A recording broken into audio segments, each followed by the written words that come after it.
sur cette soirée du réveillon qui a viré au drame. Je vous le rappelle donc la nuit dernière dans la station de ski suisse de Crans-Montana. Karim, on l'a suivi ensemble cette conférence de presse. La première chose qui est éludée pour l'heure par la procureure Béatrice Pilou, c'est qu'il ne s'agit pas d'un attentat, mais d'un accident ou en tous les cas d'un incendie qui s'est déclenché, qui a ensuite eu pour conséquence une déflagration. Fait d'abord le point sur cette enquête. Absolument. Une instruction, du coup, a été ouverte pour déterminer les circonstances exactes de l'incendie.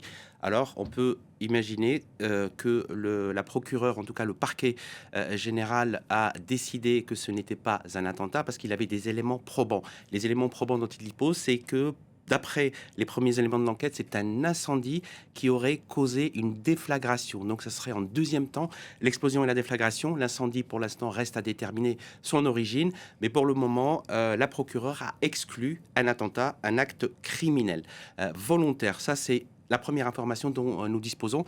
L'enquête est en cours pour déterminer les circonstances de cet incendie, d'où il est parti, comment il est parti et de quelle manière il s'est propagé dans un lieu qui, je vous le rappelle, était en sous-sol et très confiné.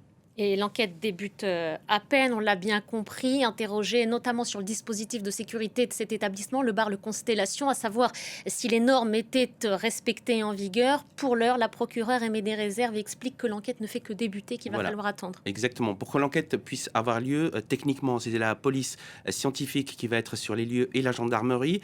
Donc, les premiers éléments des enquêteurs vont être remontés rapidement.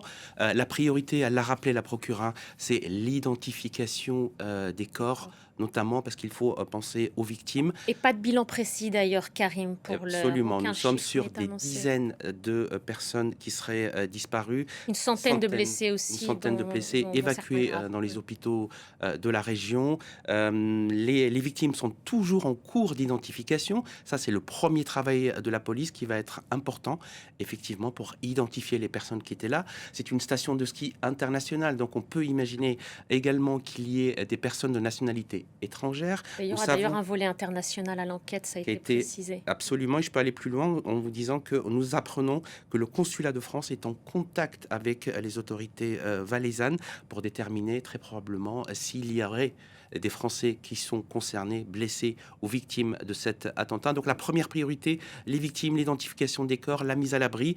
Deuxièmement, avant de pouvoir enquêter, et la police judiciaire qu'elle puisse et la gendarmerie enquêter, c'est qu'il faut sécuriser les lieux parce que nous voyons encore, parfois, nous avons vu encore ce matin de la fumée. Donc il faut sécuriser les lieux, qu'il n'y ait plus de risque pour les enquêteurs. Et ensuite, l'enquête va devoir commencer. Nous avons eu quelques premiers éléments. L'attentat a été exclu. Le départ de feu, un incendie qui s'est propagé et qui a ensuite causé cette déflagration. Merci beaucoup, Karim. On sait par ailleurs que le quartier est bouclé. Ça a aussi été précisé. Je vous le redis donc, ce que l'on sait pour l'heure, ce qui a été rappelé à l'instant par Karim Akiki. Le bilan n'est pas encore officiellement annoncé. Il n'est pas précis. La procureure parle de dizaines de victimes présumées. On sait par ailleurs qu'une centaine de personnes ont été blessées, pour certains très graves, transférées dans les différents hôpitaux alentours.